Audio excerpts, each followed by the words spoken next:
Hi, I'm Anna Lenarcik, and welcome to today's episode of Melody of the Future, a series of conversations about how technology is changing the way we create, share, and experience sound and music. Today, my guest is Madeleine Brooks. She is an opera and theater director with a rich background in leading productions across institutions like the Royal Opera House or English National Opera. Deeply committed to inclusive creative practice, she combines her work with community engagement projects and advocates for music and drama as spaces for reflection and dialogue. In this episode, we explore how opera can respond to the climate crisis, not just through storytelling, but through the way productions are made.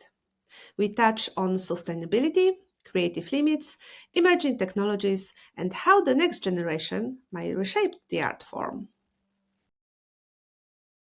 Hi, Maddie. Hi, I'm very happy to have you here. Thank you for coming to this show, to this podcast. very happy to Okay. be here. So, you've spoken about opera as a total art form. How can that totality be reimagined in the context of a climate emergency? Is ecological opera about content, process, or both? There's a lot in that question. I think I'll start with the content or process question because I think that's one of the biggest ones that I think people ask when they hear the term ecological opera. And yeah, it's very important. I think ideally it's both because the way if you're making art that is about the climate crisis and how humanity's part in that, or how we can stop it or face it, I think if you're using resources in a wasteful way, that's two-faced, and it obviously goes against the message. And I mean, we should all be trying to create sustainable productions. That's going on regardless of what's going on, regardless of the emotional content of the work. Like, you can make a sustainable theatre piece or opera piece that has nothing to do with the climate. It's all about humans. Although I would argue actually it's all anything about humans is about the world and is therefore ecological in some way. So it's all ecological. Everything is. But yeah, I think if you're doing one or the other in any way, that's a good step to start with. I mean, I've been in the last couple of years, I've been going to as a sustainability officer at the Royal Ballet and Opera, as it's now called. So that's her job, to kind of look at how their productions could be better sustainably. And I mean, it's a massive job. And there, she kind of showed us a case study of this one opera, Rosalka, and all of the different elements of, where the costumes are sourced from and how things are made and how the audience are traveling in. And, all these, it's huge, it's mammoth to kind of try and make it sustainable. So that whole side of it is really interesting and really important. I think my work, my research that I'm interested in, or as a director trying to make work, I'm more interested right now in how this art form of opera could help us kind of confront this existential thing that we're facing and that we're part of, and the guilt and like kind of horror. Actually, it's pretty deep. Mhm. That's what I'm interested in. That might change, but yes, both, I guess, is the simple answer. Okay, so Yeah. so I have additional question to what you said, because you mentioned that you had a case study of the sustainable practices in opera, right? Hmm. Can you even say something more? Like, how does it look like this Yeah. work? Yeah. Well, I mean, it shouldn't really look different to any other production, but it does, because if you're using kind of things that have been used already, there's a different, it will change the aesthetic. And that's, with some pieces, that's what you want, and maybe that we can change the aesthetic of opera entirely, where we're always reusing bits of scenery or costumes and nothing is made brand new. But I think with design, I mean, there's a brilliant kind of design network specifically about sustainable design. So designers are really working towards that. But a lot of what is currently going on is that things are made brand new to create this new world on stage for however long the show goes on, which is often not very long. So that is obviously not sustainable at all. But I think it doesn't have to. It doesn't have to look different if you kind of plan, like, say you want to build a set piece, and in an unsustainable way you would just make that at the last minute with whatever material is cheapest. But if it was sustainable, you'd plan ahead and find a better way of doing that, and then find a way of repurposing it. So it becomes a kind of, I mean, the Green Book, I was just having a quick look at the Green Book last night again, and it kind of talks about circular systems rather than just making something and then binning it. So it shouldn't have to affect what it looks like, but it can, yeah. So can you say something more about this Green Book? What is this, and why do you mention it? Yeah, well, this is a really incredible thing that's happened. I can't remember exactly when it came out, but it's specific. It's called the Theatre Green Book, and it's online, so it's updated. And it's actually really, I was a bit intimidated by it, but it's actually very simple and well laid out, beautifully laid out. So it kind of takes you through the three things that you need to be sustainable. So sustainable production, sustainable operations, and the sustainable building. So as a freelancer, I don't really, I don't own a building or anything, but, I can be aware of how, when I'm in a rehearsal, if I'm buying a disposable coffee cup and then throwing it away, that's obviously not sustainable. So it's all these things. And yeah, I think it's really starting to change how people are working, and it gives you a real guideline. I get emails from Open Hire, which is this great network of jobs for freelancers, and they now say, when they're advertising a job, what level of the Green Book the job kind of covers, and they're mostly basic, and I'm a bit skeptical as to whether they are even hitting the basic level, but at least people are starting to use it properly as a resource. Yeah. So it's about the education, right? And being aware of what we can do, even with the small things, like, as you said, buying coffee. Exactly. Yeah. And sometimes I think it's easy, like with that example, in the high pressure world of, you're under a lot of pressure, there's time pressure, you're busy, you're stressed. It is so easy to just, buy the coffee and use the mug. Even, at the Opera House, at the Royal Opera House, they have kind of compostable mugs. So that is better, but it's still not as good as bringing your own. But I was just working at another opera house that literally they don't have any disposable mugs, so you have to bring a cup, otherwise you don't get a coffee. And that's what makes you change, really. So that's quite an interesting example, I think. But it causes grumbles, and it causes, upset, but then people change. So yeah. Sometimes it's needed, right? To use this, I wouldn't say forceful, but this kind of tricky approach to convince people to change their habits, right? Yeah. So theater has this Green Book, film has carbon calculators, and what's missing from the music world when it comes to systematizing sustainable production, and what could a radically green opera production model actually look like? I'd love to know more about the carbon calculators. Is that logging all the carbon footprint of the whole production of a film, basically? It's like tracking the carbon foot. There are many factors that are included in this calculator. You just put data and it shows you the carbon foot. They work like, I cannot explain you in a detailed way. Yeah. But generally speaking, it's like, I think it's even it's mandatory for many corporate companies to implement these solutions. It's step by step this approach is changing, because at least in Europe, because this is European Union regulation that it's implementing into business world.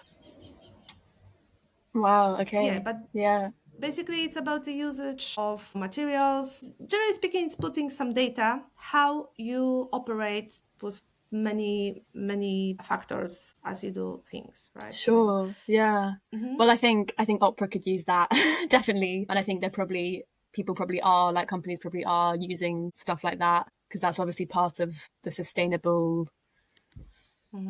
Yeah, but a specifically opera Green Book would would differ from the theatre one, just because opera works a bit differently in terms of the when a new production is made, it could then be revived for 50 years. You know, some of the oldest productions are brought out again and again, and then they're using much less resources because you're reusing the whole set and all the costumes and just kind of adjusting things. And there also is much quicker to get it on its feet. You know, you don't have to relight it. It takes less rehearsal. So in a way, that's kind of a more sustainable model, but yet it is not being done in the most sustainable way. And yeah, I guess with the music industry generally, travel is quite a big thing because it's so international and opera is so international. And that's a very beautiful thing, you know, being in a rehearsal room with all these people from all over the world. But yeah, it's, you know, flying around multiple times a week. We know that's not great for the planet. So is there a different model? Is there a more local model? Yeah, probably yes. It's very difficult to define this model, right? This green production model as we would like to implement, because like as I mentioned, I think there is only this theater green book. I haven't heard about anything, but I'm not from the industry, so maybe I'm not familiar with some movements or some actions that are made in terms of theater and opera productions. But as you said, I think it would be good to follow this, at least this the advices from this theater green book. Yeah. Just to read this, to maybe not in a very detailed way, but I think it's a great guide for people involved in opera production and theater production generally. So maybe something like this could, like with more, I don't know, even like some general rules that could be literally implemented in all production on some point. It could happen on some point, right? Yeah, I think that would be the goal, and then any production would be net zero. It feels like that's very far away right now, but maybe if things start changing more quickly.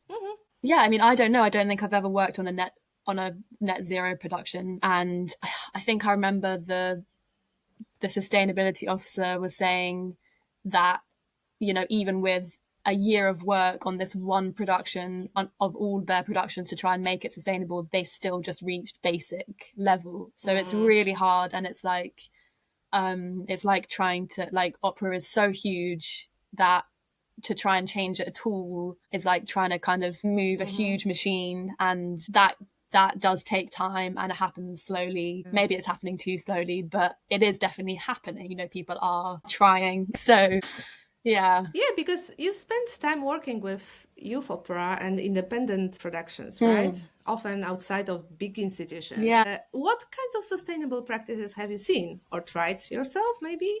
In some ways, it's much easier when it's a small company, and if you're in charge as well, rather than, you know, an assistant director, part of a huge machine. So I think it's easier to make change in those small places. And I think having a low budget and low resources can sometimes be the same as trying to be sustainable. For example, like getting costumes from charity shops, or using a performer's own clothes for costumes, and just using the least possible resource because you don't want to spend money. On the other hand, when a company doesn't have much resource, and also everyone's working different jobs and, you know, being stretched at sometimes, you know, it's the last minute and you need something or something's not working, and then you just go and buy a new raincoat or, you know, stuff at the last second. And that kind of pre-planning and it being implemented from way back and having long enough to make everything work sustainably, that it actually takes more money and more time. Probably, yeah, it's actually harder, I think, to do with smaller companies in some ways. I mean, yeah, I did a youth opera last year, and it was all about saving the planet. But actually, we didn't really ever talk about whether the production itself was sustainable, apart from kind of fleetingly, like that wasn't. And I think that's a bit of a failure on my part, but maybe the wider company. But it's so new, you know, they've been doing it for years and not thinking about that. And I remember one of my first ever jobs as an assistant, the director, we were doing this amazing opera, The Cunning Little Vixen. I don't know if you know it. It's a Janacek opera. and it's about a fox, and it's very ecologically themed. And the director really wanted, she was using bits of set from other productions and really was trying to make it sustainable. And there was a set piece of like a seesaw to be used in the set, and the company kind of spent like £500 to build this man-made one, and she hated it because it didn't look like it had been found. So in the end, the stage manager just got a plank and a log from behind where we were rehearsing, and we used that. So that was a shame. That was a shame, but they kind of got it. They misunderstood what the creative team were trying to do. So, things like that happen. Yeah. I think it's, it's like this approach of trying and checking. And if something doesn't, fit, you have to improvise, right? This is the big part, I think, in generally speaking, production processes, right? That's not everything goes as you exactly would want to. Yeah, exactly. You mentioned that you were involved in production of Icke opera as a main theme of the opera. Can you tell something more about this? What was it about? It was the same you mentioned, right? Because I thought that. No, sorry. Yes. No.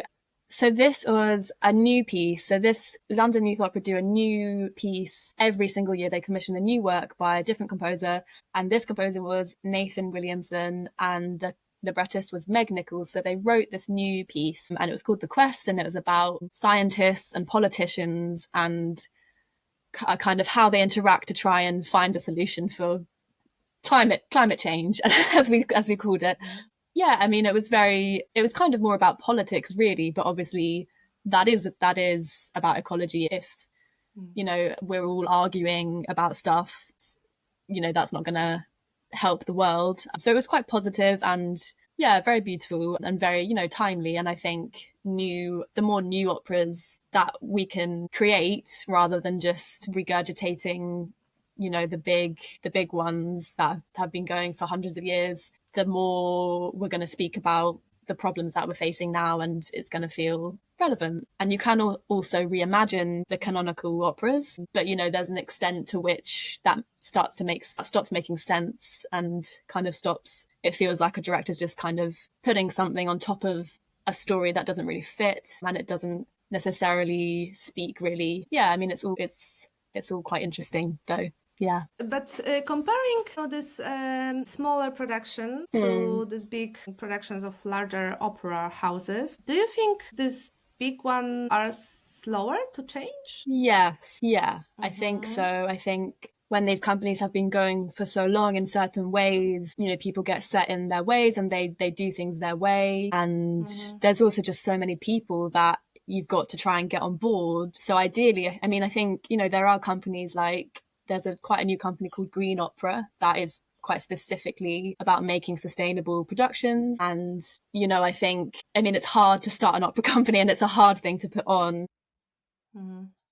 But that's probably where you'll see change happening most, most totally, maybe. Whereas the big opera houses can only change bit by bit, I think. Because it's more complex, right? These big productions as well, right? Yeah. More people involved, more resources, and running this big opera houses. It's like, of course, it needs smaller steps, I think. Exactly. Yeah, and the whole system changes, I guess. Rather than if you start something new, you can kind of start it the way you want to change it, and you can, rather than changing something that's existed for so long. Yeah. So how do you navigate this tension between ecological integrity and aesthetic ambition in opera? Yeah, it's such an interesting question. There is a tension because in so much as it's giving you like a parameter to work with, like a different one to think about. Whereas, so if you want everyone to be in a red costume, you can't just go and buy 10 red costumes. You have to think, where can I find these? How can we make them in a sustainable way to then reuse them? So it's more difficult, but in another way, it makes you think creatively in a different way. So actually, I don't think you have to compromise artistically if the systems are in place to allow the creative team and everybody, performers, stage managers, to work just in a different way. And I actually, personally, I'm kind of more on the empty space stylistically. I think it's always much more interesting if the performers on stage are the most powerful thing rather than huge bits of set and loads of props. That's my personal taste, which kind of aligns with sustainability, but that doesn't mean it's just bare and there's nothing. It just means that whatever is there is so important and you use it properly. I mean, there was an interesting page in the Theatre Green Book which kind of asks all these questions of, do you need it? Can you get it somewhere else? Can you use something reusable? And then the last one is like, is it worth harming the planet for this? And I think that's so interesting because that's kind of the central question of, is it even worth putting an opera on if it's going to harm the planet? Mm-hmm. I think it is, but maybe not. Maybe it's too tipped the wrong way, and it's too harmful for the good that it's doing. I mean, there's no scientific way to measure the value of art, but I mean, I guess as a director I could go, is this worth having in the show, even though I know it's where we're using the Earth's resources? Is it worth it? Yes, I think it is, because we need it artistically. I don't know, I mean, maybe that's a bit controversial to kind of limit people, but yeah, I think it's possible. I think it's definitely possible. I think it's not controversial in terms if you ask yourself these questions, because I don't think that you have to resign from everything if the production process is made with very thoughtful approach, like with that you are aware of, for example, where you taking the scenography from, or if this costume can be later reused or changed into something else, but you don't have to buy a totally new one, right? So this kind of thinking to even predict what can be next after you buy some supply to the opera, and then what can you do with this? Do you throw it away? Yeah. I mean, I think like actually it's more about all of everybody in the industry working together to there was talks about a theatre having a warehouse where all of the set and costumes from like the main theatres are stored, and they're all tagged, and so you can kind of search them. Right now a lot of it, I mean, I've worked on shows where a new beautiful wooden set is built and there's one performance and then it's binned, and that feels really sad. And then it was actually remade again when another company bought it. So, if that went into a warehouse and was really systematically stored, and someone else could use a bit of it in a creative way, and we're all creative people working in the industries, it's possible. It's going to need a lot of organization and effort and money to get it started, I think. Yeah, that's a great idea, I think, because if this thing is needed, I hope someone will take care of this and maybe on some point make this, because I can see the importance of actually, like, to have this, how do you call it, like a storehouse, like a store, yeah, to have this store to be able to borrow from this place some clothes or other items and give back and reuse them. To be honest, I thought that the solutions already exist. I mean, they do, but it's not really the norm. I mean, for like a new show, a lot of it is bought or made, really, generally, I think. And for that to change, it will change how the whole thing works. But I mean, when I've worked at colleges, for like opera scenes, we'll use the costumes from the store cupboard, and it looks great. Like, no one would know that you've been reusing stuff, and it's just as fun. So it's kind of a bit like that, but on a much bigger, huge scale. Teamwork as well, I think. Yeah.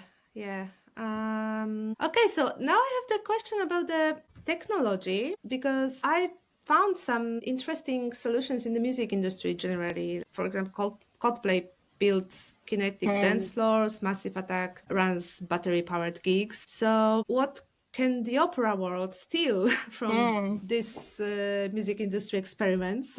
Sure. And what can it do better? What do you think? So the kinetic dance floor, is that when audience members cycle to power? That's amazing. I mean, I guess, we could use that. I mean, I did hear about, I think Katie Mitchell was going to do a Tosca powered by bikes. but it then didn't happen.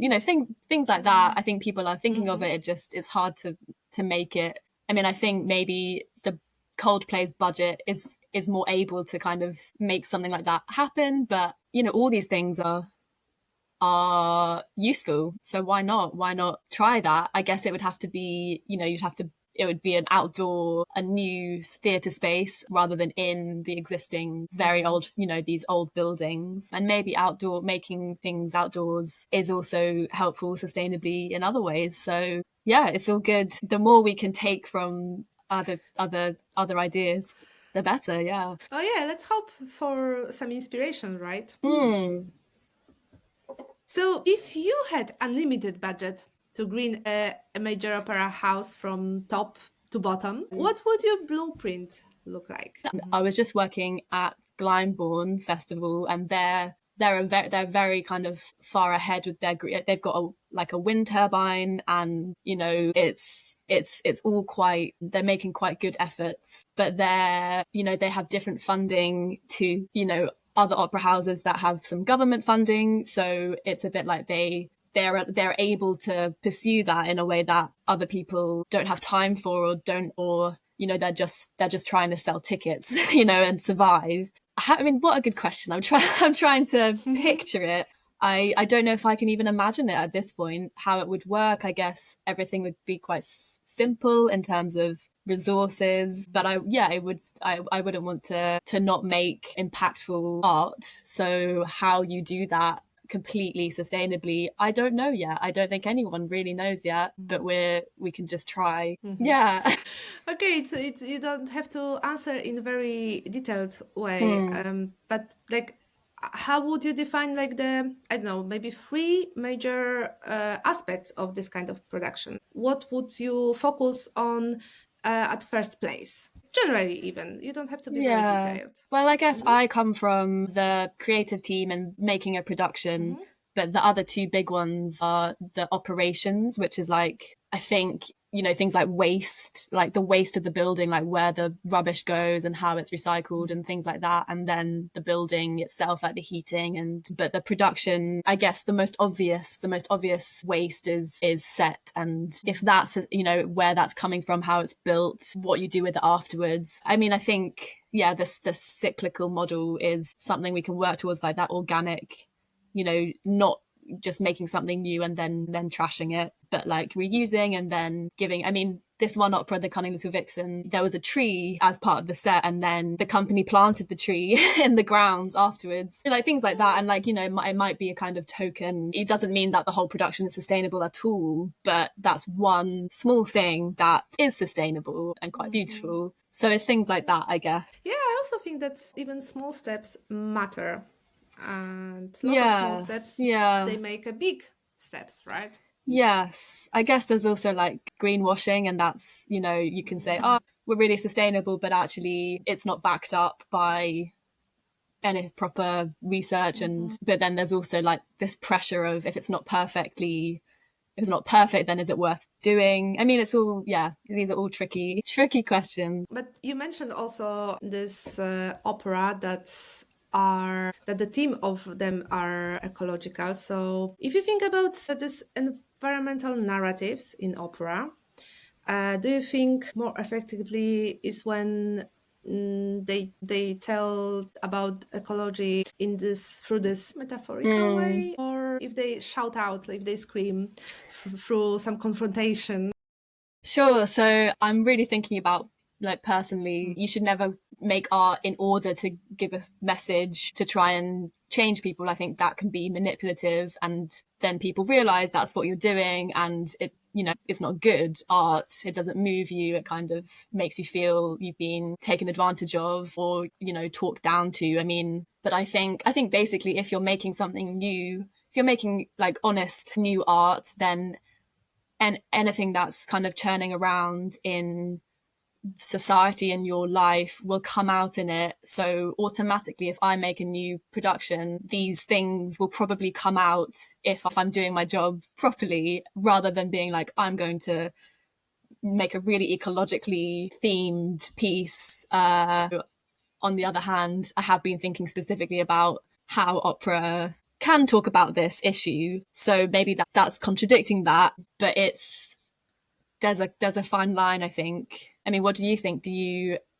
in terms of like music and environmental themes, do you think it ever kind of crosses a line into feeling shouty or preachy?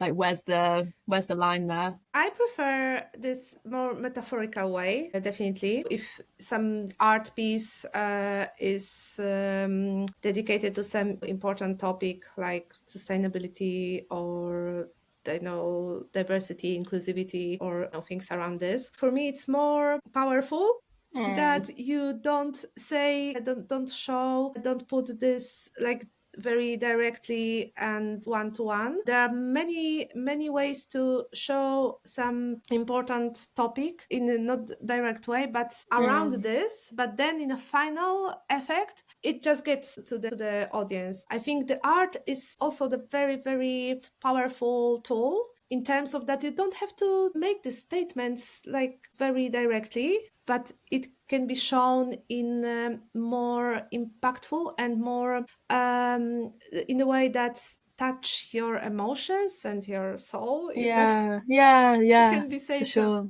Yeah. No, I totally agree. And I guess it's kind of like, is it good or bad art, really? And if it's good, then it doesn't make you feel like you're being told how to feel, or it just allows you to react to it. I really like this thought-provoking art. And for example, the most impactful art pieces I remember, they are not telling you what to do and what to think, but asking provoking questions. Giving you the space to make your own opinion. Sometimes it's very uncomfortable. Sure. Yeah. But it leaves a very, very big impact on you, and that's I this is what I'm looking for in art generally. Yeah, I totally agree. And I think if it makes you think or see the world differently, it that, I guess that's what storytelling and opera should be. It is storytelling. It's just with this extra power of music, behind it. But I guess it should make you see or feel like the emotions of someone else, basically. Yeah, and actually that kind of, there's this whole question of like ecological characters in operas, and if the opera is kind of giving you the viewpoint of like a fox or like an animal, then that kind of makes you see the world more ecologically, in a way like that. Even a film about a polar bear would make you feel for the polar bear, not necessarily change your life, but it might do. I mean, who knows? Like I'm struggling personally a bit with, I mean, partly why I started this whole interest is because, it's great to go to the opera and have a nice time and see the beautiful set and hear the nice music. But, when there's all these really quite troubling, scary things going on in the world, like what's the point of that? And I, sometimes I can't see the point, but sometimes there is a real meaning and value to it, I think. Yeah. I think you can find the meaning in everything, basically. And I totally, I think that art can change your life. Yeah. You can see the movie that it changes your in a way of thinking about some topic, or that's why, for example, love documentaries very much, because they also are usually about someone's lives, some important topics. But what I would say also, the purpose, one of purposes of art is also to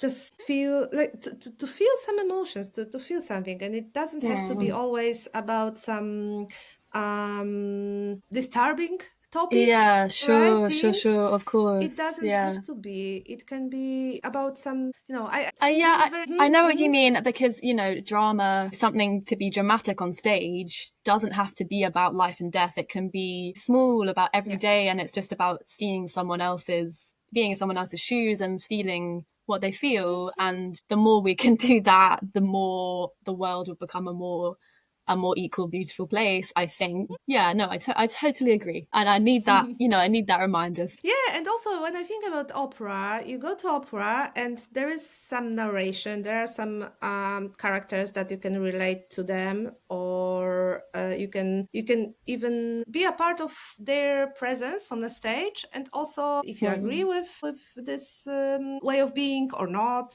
does it give you some, I know, some opinion, or maybe that could also even change your way of thinking about some stuff that it's this narration is about. It depends on many different factors, but generally speaking, I would say it's not always about saying directly about difficult stuff, about dramas, right? For sure, yeah, for sure. And also in this entertaining way, I think the humor and like even playful approach is very needed. Absolutely. And like, lifting us up in these dark times, that is also really important. I completely, there's a reason why we need art, and, to give us meaning and joy, even if it's entertaining and not really deep and serious. Maybe that's even more useful right now. But I guess when it's such, maybe I've been struggling with it when opera is such a huge machine, and it seems to have some negative consequences in order to make this art. So it's complex. It's definitely complex. I want to ask you about the travel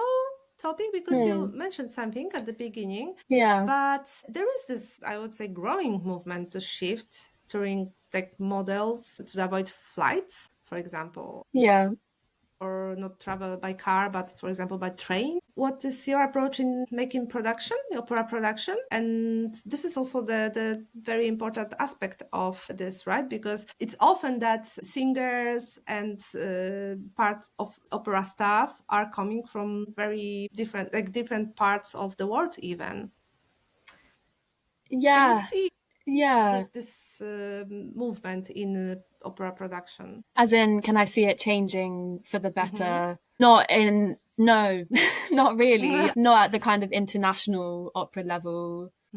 No, I think that is changing slowly because of the model. And some opera stars, they go all around the world singing Carmen, and they arrive and they have 2 days rehearsal, and then they sing it, and then they fly off to somewhere else. They're one of the few people who can sing that role, and that's not a sustainable model. So, but I think that's not changing quickly. And I think the kind of work that I want to make isn't that kind of star opera. It's not all about how the voice actually is.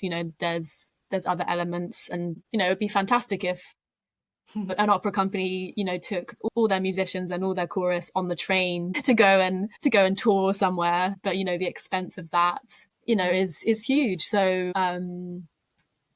that could be changed, right? Somehow, maybe not in a big scale, but for example, for people who come from places that aren't hundreds kilometers from the place where opera house is, and you can use, for example, train instead of plane. Yeah, sure. I mean, I know an opera singer who, I think she does a blog about how to be a singer, and she lives in Germany, and how to try and make your travel really sustainable and use trains, and kind of hack how to make that balance work as a freelancer.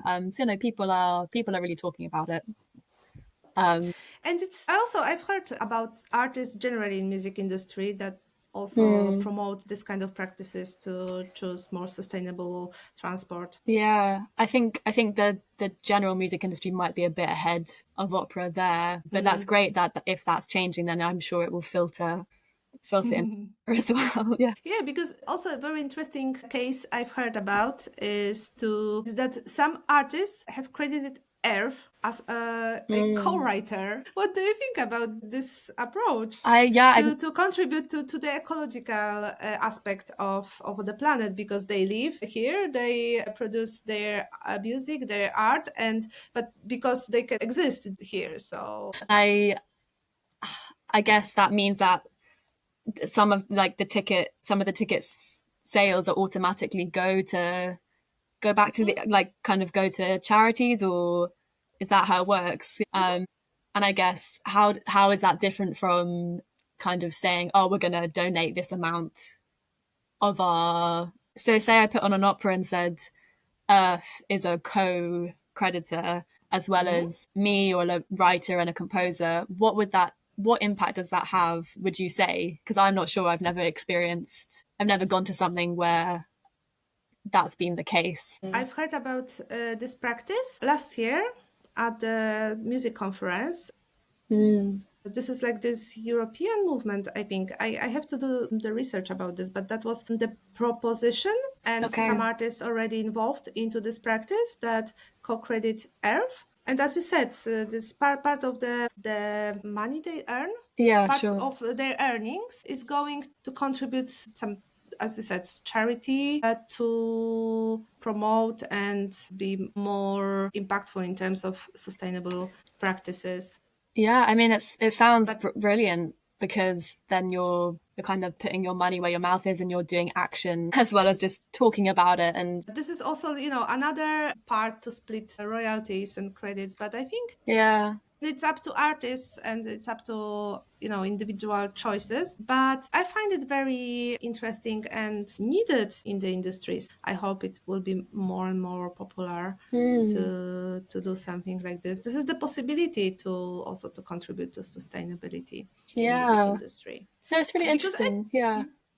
I've been trying to find some because from my research, sustainable practices in music industry generally are mostly in terms of organizing events, concerts with reusable, I don't know how to say, items. Usable, like what kind of items? Like cups, for example, if you go to drink something, or electronic ticketing, of course, and this kind of practices. But otherwise, I haven't heard about even carbon foot tracking, because how? Right? It's a huge thing.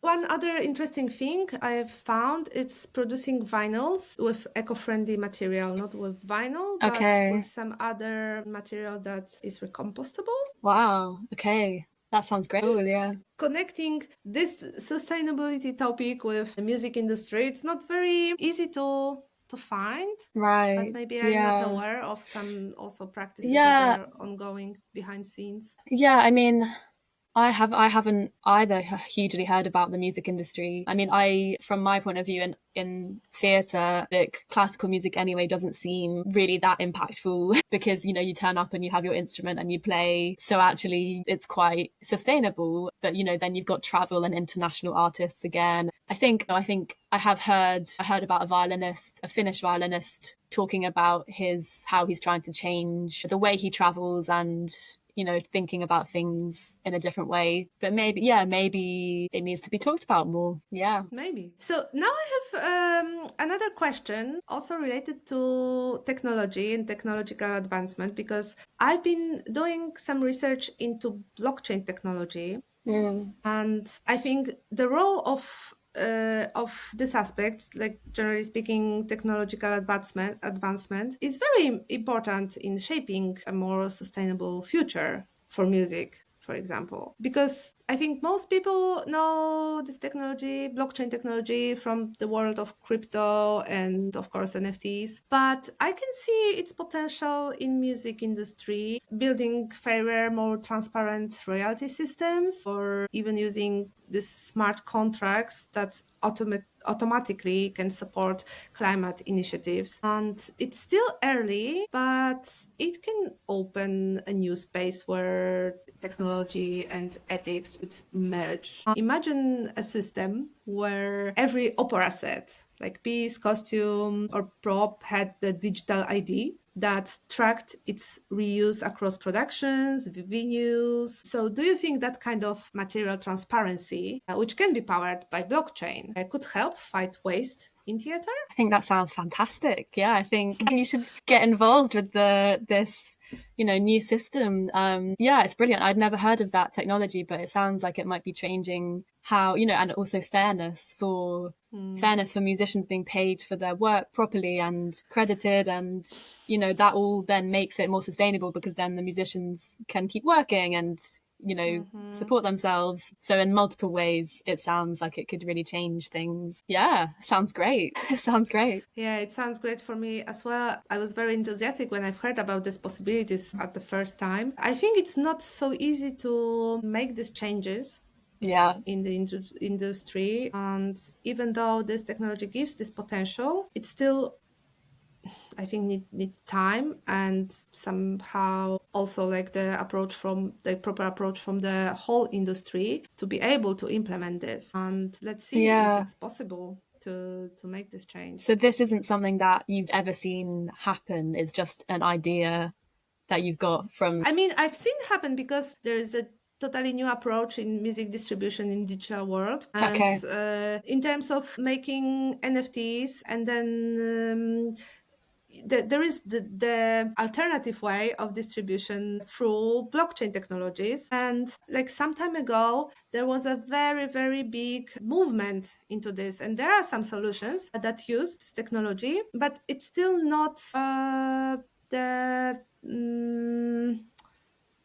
mainstream solution. Sure. It's still not in the mainstream. Yeah, sure. And not so many people even know about these possibilities. Okay.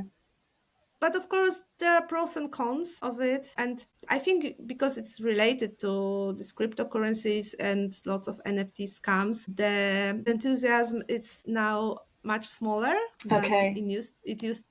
Sure. Yeah. But I still believe that some solutions based on blockchain can be still implemented in music industry and can contribute to like transparency and sustainability. Especially that the technology is changing, internet is changing, and especially young generation has different habits while using digital spaces and digital world. And you've also worked with youth opera, right, and young artists. So what do you think? Do you think these younger generations are more open to combine these technological possibilities and combining it with some ethical approach in how they make art? Yeah, I'm sure. As this next generation, the generation, up next to mine, they're already so, they kind of live their lives so differently to how I live mine and how I grew up with the internet starting. So I think that will change how they approach art. Absolutely. And, obviously young people are more open to it. They don't know what opera has been for hundreds of years. So they'll be open to new ideas. Yeah, absolutely. I mean, there's I don't know if you know Tête-à-Tête opera company. They're this very big, long-running kind of new opera festival. They've kind of put on 30 new operas a year at the Cockpit Theatre in London. And over lockdown, they moved entirely online, and they've kind of retained some of that by they'll video every single show and then have like a watch party, and then you can have like a kind of audience Q&A afterwards. And, it gives you possibilities, and it makes it more accessible in lots of ways for people who might not be able to come to an opera house. They can experience it in a different way. So there's definitely loads of positive possibilities with technology. Which I not necessarily exploring all the time in my normal opera work. Something inspiring to check. I'm not necessarily the most technical person, and I think something that I really love about what I do is that you're in a rehearsal room with other human beings. That's quite rare nowadays. Most people are on a computer screen or but I think you can still retain that whilst accepting that our lives are very digitally enmeshed. So actually talking about that as part of the opera is also very important, and is maybe a missed opportunity if we're in the past a bit, making opera traditionally. So I have one more question, because I can imagine how this production process can look like, but can you describe in few steps, what is your role as an opera producer, and if and how you use the technology in this, even through, I don't know, using some communication through I don't know, internet, or maybe some other approach? Yeah, good question. It's quite different because I work as an assistant director or a staff director as well as a director. So those are actually very different roles. So as an assistant, I'll listen to the opera before I start. I'll get to know it. I'll read the score. I'll make kind of spreadsheets of scene breakdowns. So that I'll use my computer for. Schedule is a very big, scheduling all the singers and the timetable is quite a big part of the job. But apart from that, it's all very, I have a paper score which I write down all the movements, all the blocking and, musical things. And, we're in the room and there isn't that much text. Sometimes we'll film rehearsals to help with notation, but it's very analog. I mean, I do know people who are using iPads to have their score on iPad. And I think that would be great if I was able to move into that at some point. But currently it's all paper. Yeah. So I think I could use technology a bit better, but my role as an assistant doesn't really need it that much. If I was directing a show, it might be different because I would do a lot more research and kind of broad research to come up with a concept and, do a design process with the designer where, they're often using digital programs to create what the set might look like. Whereas, I mean, people still use model boxes where they create a tiny miniature version of the set, which is so beautiful, but it takes a long time. So that's all becoming more digital. But could you also describe, for example, from the first step until the last step before, which is the show? The show, yeah, sure. So if I was directing, I'd get to know the piece, the text and the music, and kind of listen to it as much as possible. Probably the first person you talk to would be the designer. And then you come up with what it might look like, what the set might look like, who the characters are, what they might wear, what might happen during the show, how it might change. And you really kind of get, what you're saying about the piece with that designer. That's a really important relationship.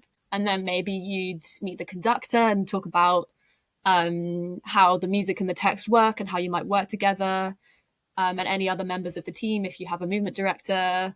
And now there are often fight or intimacy directors as well, but they might come in a bit later. And then, you just prepare for rehearsals and try and work out what you might do for each scene and where people might be, or how you might work with singers to kind of explore how they can create characters and unlock their performances. And so like planning and preparing, but then you turn up on day one and it was all useful, but it's also all irrelevant because you have to work with the people that you've got in that time, in that room. So it's like you're prepared, but then you have to be spontaneous and, create in every second of those rehearsals. So then a rehearsal period averagely would be about 4 weeks in the room to, set each scene and kind of explore who the characters are. Sometimes directors do a bit of table work where you will sit around and go through the story and answer the questions before actually like blocking where you are and what you're doing. And you can often like rehearse one bit, 10 times before it starts to feel right, or you just do it the first time. I mean, with opera, generally you try and sketch it out so that singers kind of have something to hold on to because they're also so focused on the music, and the conductor will be there. So like the room of an opera room is often split with like directing team, stage management, and then conductor and music team, including a rep who's playing for the whole rehearsal. So you've got this whole line of people kind of watching the singers. So it's quite interesting, an interesting room. And yeah, you kind of work together with everybody to the stage managers knowing when to cue people and what props are needed when, and the singers what they're doing and feeling comfortable. And then you move on to stage. So then you've got the proper stage and the set and the lighting and the costumes, and you're rehearsing technically, and that can often be the most boring or the most difficult bit, the most stressful bit, stage and pianos it's called. And then the orchestra come in, and then you've got stage and orchestra, and then it starts to kind of really come together. And that's when my job as a director or assistant is to kind of step back and give that's then the first rehearsal that the conductor it's then their rehearsal, and I can still give notes and stuff, but you kind of have to start letting go of the baby that you've created and kind of passing it on to the performers. And then you have a dress rehearsal, and then it opens, and you can keep giving notes, you know, right up until the dress rehearsal, even a bit afterwards, but you can't really change big things because that starts to get a bit dangerous and, you know, puts people off. So I think for most people, because it's not very common role, being being a director of opera, so I think it could be also interesting. Yeah, I can imagine that so many people involved and so many roles and aspects of you have to think about before everything connects on the stage, right? This is the logistics that is very, very challenging. Absolutely, because it's, and like, you know, as I've been assisting a lot, and I don't see all the year-long planning that the companies are doing to plan in, on this day we'll have the stage and piano rehearsal with these people and this technical equipment. It's such long-term planning, and you know, I'm very lucky to be part of that and to get to use these amazing resources. And, you know, there's a lot of money and a lot of people and effort and care put into this. What is your plan for the near future, and where can we find you in digital space? Yeah, so I have a website. I guess that's the best place to see a bit about me and my work. And what I've been working on. I'm a little bit allergic to social media, but I do have Instagram. I might try and be more present on there in the future. But probably my website is the best place to start. And yeah, in the future, my next kind of big assisting job is in the autumn with English National Opera. And it's a new production of an American opera called Dead Man Walking by Jake Heggie. And it's about this guy on death row. And it's a true story, and it's very powerful. So I'm quite excited about that. Yeah, and I also, at the same time, I'm trying to develop this new piece that I kind of premiered as a scratch show last year at Tête-à-Tête Festival. And it's called I Shot Mussolini, and it's about my great-great-aunt who shot Mussolini in the nose. I'm kind of trying to develop it, try and find some funding and see where it might take me. As well as that, I was kind of sort of planning to maybe do a PhD on this subject of ecological opera, but it's looking like that might not be the right thing. But I was thinking of starting my own podcast, so that may happen at some point. Okay, so good luck. Thank you. It sounds very exciting, and Thanks. I hope all of your plans will come true. Thank you so much, Anya. It's been so good to talk. Yeah, it's made me think a lot about all this stuff. Thank you. Likewise. Thank you.